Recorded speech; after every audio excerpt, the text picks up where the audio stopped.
On July the 20th, at a time when the conditions of the army were already terrible, the heat became excessive, the rain ceased, there were no rainy days, except an occasional storm, until September 17th. The poor infantrymen were too pitied. They had to carry their arms, their effects, their cartridges, harassed by continuous fatigue, overpowered by hunger and thousand sorrows, and were obliged to march 10, 12, 15, and sometimes even 16 and 17 miles a day, over dusty roads under the burning sun, all the time tormented by a cruel thirst. On July 25, a bloody battle was fought near Ostrano. The houses and other buildings of Ostrano were filled with wounded, the battlefield covered with corpses of men and horses, and the hot weather caused quick putrefaction. A Dutch physician in Napoleon's army named Joseph Kerkhoves visited the battlefield on June 28 and says,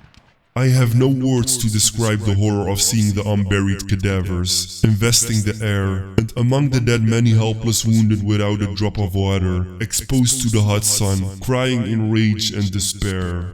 Napoleon made preparations to attack on July 28, but the enemy had retreated. At Vitebsk, hospitals were established for the wounded from Ostrano, among them 800 Russians. However, the designation hospital is hardly applicable, for everything was wanting. The patients in unaffected air, crowded and surrounded by uncleanliness, without food or medicines. These hospitals were in reality dead houses. The physicians did what they could. On August 18, the French army entered Smolensk, which had been destroyed by projectiles and by fire, and in the midst of this desolation, the terror-stricken inhabitants running everywhere, looking for members of their families, many of whom had been killed by bullets or by flames, or sitting before their still smoking homes, tearing their hair, a picture of distress truly heartrending.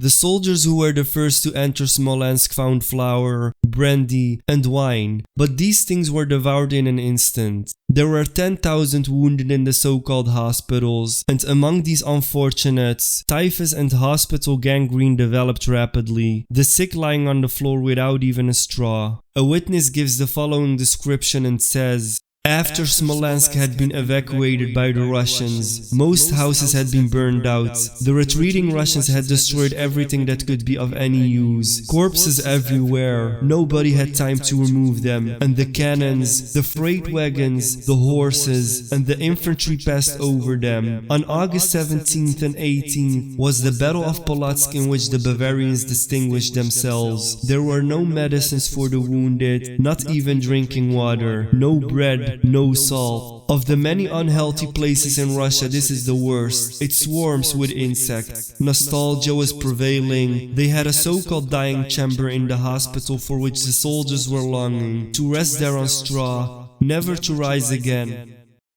Thank you for watching. If you liked the video, be sure to click that like button. Also, don't forget to subscribe and click the bell to be notified about our latest videos.